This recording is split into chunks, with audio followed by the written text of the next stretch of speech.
الحمد للہ وحدہ والصلاۃ والسلام علی من لا نبی بعدہ اشہد ان لا الہ الا اللہ وحدہ لا شریک لہ واشہد ان محمدا عبدہ ورسولہ اما بعد فاعوذ باللہ السمیع العلیم من الشیطان الرجیم قل ان کانت لکم الدار الآخرہ، کہہ دے اگر تمہارے ہی لیے آخرت کا گھر ہے، عند اللہ اللہ کے ہاں، خالصۃ من دون الناس خاص لوگوں کے علاوہ، یعنی سب لوگوں کو چھوڑ کر صرف تمہارے ہی لیے آخرت کا گھر ہے، فتمنوا الموت، تو تم موت کی تمنا کرو، ان کنتم صادقین، اگر تم سچے ہو، ولن یتمنوہ ابدا بما قدمت ایدیہم، اور وہ ہرگز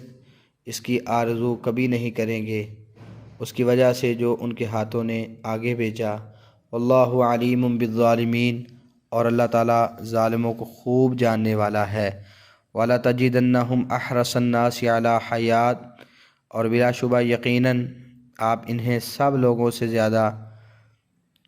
حریص پائیں گے زندہ رہنے پر، وَمِنَ الَّذِينَ أَشْرَكُوا، اور ان سے بھی جنہوں نے شرک کیا،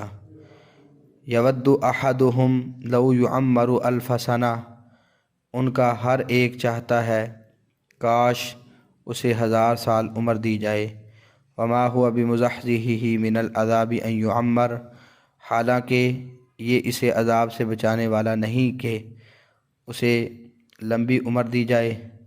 واللہ بصیر بما يعملون، اور اللہ تعالیٰ خوب دیکھنے والا ہے جو کچھ وہ کر رہے ہیں۔ اس آیت کی جو پہلی آیت ہے، اس طرح کی آیت سورہ جمعہ میں بھی ملتی ہے۔ اس جگہ تو لن یتمنوہ ابدا یہ الفاظ استعمال ہوئے ہیں، اور سورہ جمعہ میں ولا یتمنونہ ابدا استعمال ہوا ہے۔ اس میں حکمت یہ معلوم ہوتی ہے کہ وہاں دعویٰ اللہ کی دوستی کا ہے، جس کی نفی صرف لا کے ساتھ کی گئی، یہاں دار آخرت کا یہودیوں کے لیے خاص ہونے کا اتنا بڑا دعویٰ ہے جو اس سے بھی بڑا دعویٰ ہے، کیونکہ اللہ کی دوستی ذریعہ ہے اور جنت کا حصول نتیجہ ہے، اس لیے یہاں نفی حرف لام نون کے ساتھ کی گئی ہے جو تاکید کے لیے ہے۔ تو یہ اللہ تعالیٰ نے یہاں ذکر فرمایا کہ اگر تمہارے لیے آخرت کا گھر ہے، لوگوں کو چھوڑ کر خالص تمہارے لیے ہے، تو پھر موت کی تمنا کرو۔ اس آیت کے 2 مفہوم ذکر کیے گئے ہیں۔ ایک یہ کہ اگر تم اس دعوے میں سچے ہو کہ جنت میں تمہارے سوا کوئی نہیں جائے گا تو موت کی تمنا کرو، کیونکہ جس شخص کو یقین ہو کہ وہ مرنے کے بعد جنت میں جائے گا تو وہ ضرور موت کی تمنا کرے گا تاکہ جلد از جلد جنت میں پہنچ جائے۔ امام ابن جریر طبری اور بعض دیگر مفسرین نے یہی معنی بیان کیے ہیں،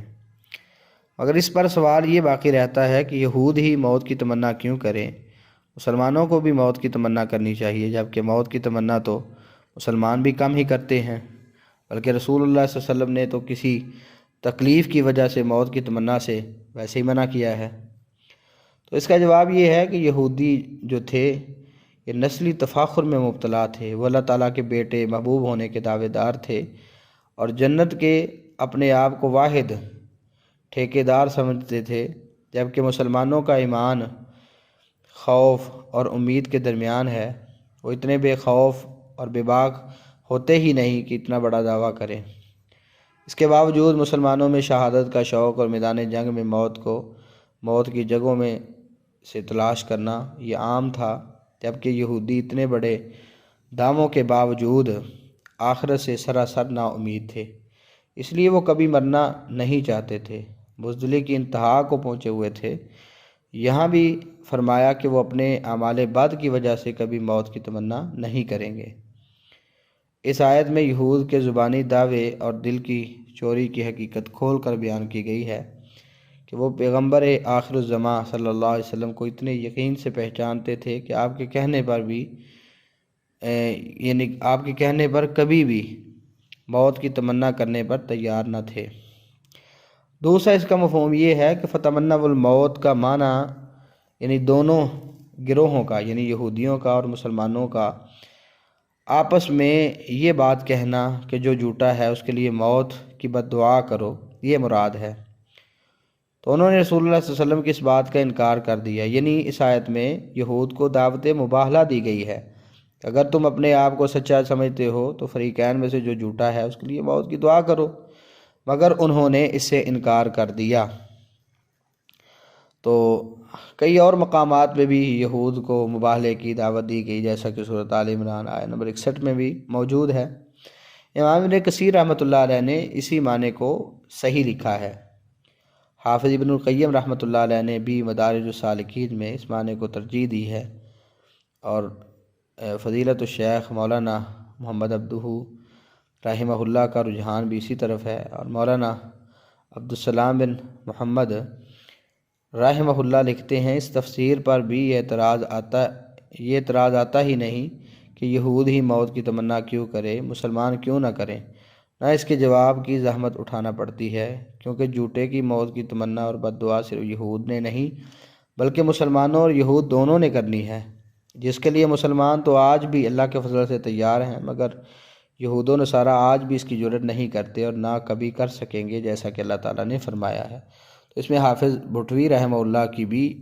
ترجیح یہی محسوس ہوتی ہے۔ باقی یہ کہا کہ یہ زندگی پر بہت زیادہ حریص ہیں، تو یہ یہودی اپنے آپ کو یعنی زندہ رکھنا پسند کرتے تھے، چاہے غلام بن کر یا عزت و ابرو کی بربادی کے ساتھ ہی انہیں زندگی ملے، اور ان کے ساتھ مشرکین بھی زندہ رہنے کے خواہش مند تھے، کیونکہ ان کے سامنے صرف دنیا کی ہی لذتیں تھیں، آخرت میں یعنی آخرت پر ان کا بالکل یقین نہیں تھا، آخرت سے متعلق انہیں نہ کوئی خوف ہے نہ کوئی امید ہے۔ یہودی زندہ رہنے سے اتنا نہیں ڈرتے، یعنی یہودی زندہ رہنے پر ان سے بھی زیادہ حریص ہیں، کیونکہ مشرکین مرنے کے بعد زندہ ہونے کا عقیدہ ہی نہیں رکھتے، اس لیے وہ موت سے اتنا نہیں ڈرتے جتنا یہودی ڈرتے ہیں، جنہیں خوب علم ہے کہ نبی آخر الزماں کو جاننے پہچاننے کے باوجود ان کے ساتھ کفر کے نتیجے میں انہیں کیا رسوائی اٹھانا پڑے گی، اس لیے ان کا ہر شخص 1000 برس زندہ رہنے کی خواہش رکھتا ہے،